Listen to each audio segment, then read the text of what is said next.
My last section is going to be looking at how BOFA filters remove these contaminants from the air. HEPA stands for High Efficiency Particulate in Air, and these are the filters that will be removing the nanoparticles. BOFA's HEPA filters are rated to remove 99.997% of 0.3 micron particles. You'll probably be thinking that nanoparticles are smaller than 0.3 microns, so I'll go into why these are the best filters on the next slide.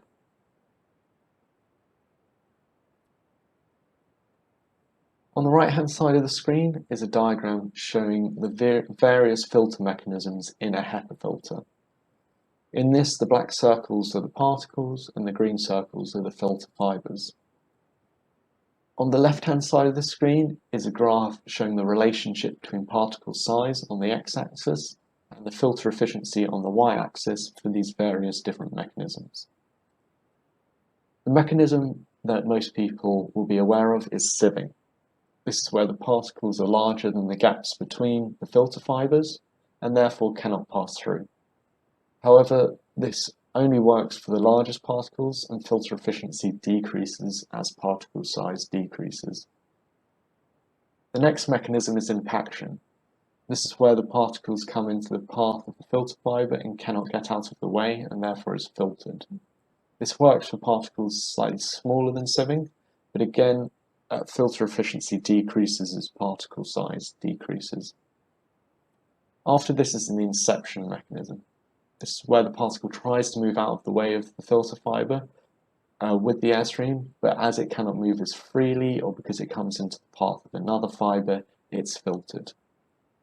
This works for particles slightly smaller than impaction and sieving mechanisms, but again, filter efficiency decreases as particle size decreases.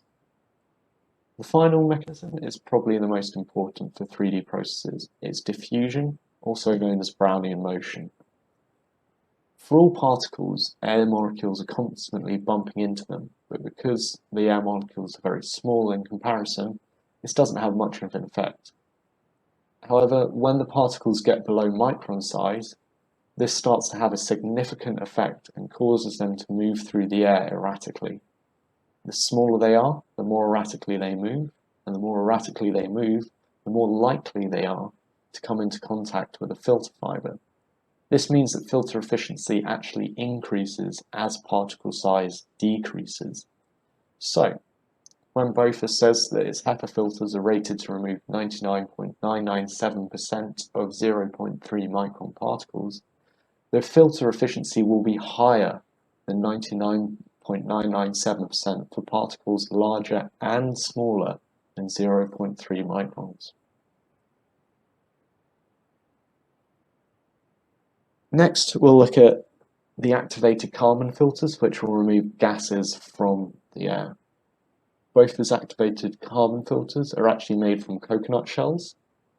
These are treated to give them a huge surface area, around 800 meters squared per gram, which gives them a huge capacity to absorb different chemicals. Next, it's impregnated with particular chemicals that allows it to target contaminants. A good carbon filter will have lots of carbon, so it's got a high filter capacity and lots of contact time between the carbon and the chemicals. It will have a high surface area to give it lots of absorption capacity, and it will be packed tightly into the filter so that air cannot bypass it. On the screen, you can see a good BOFA filter on the left and a bad filter that we found built into a 3D printer on the right-hand side. You'll see that the bad filter doesn't have much carbon in it, so it doesn't have much filter capacity and almost no contact time between the filter and the contaminants. There are also dust and particulate breaking through onto the clean side of the filter, which shows that the HEPA filter was not sealed incorrectly. You'll also see around the edge there are sections of the filter with no carbon.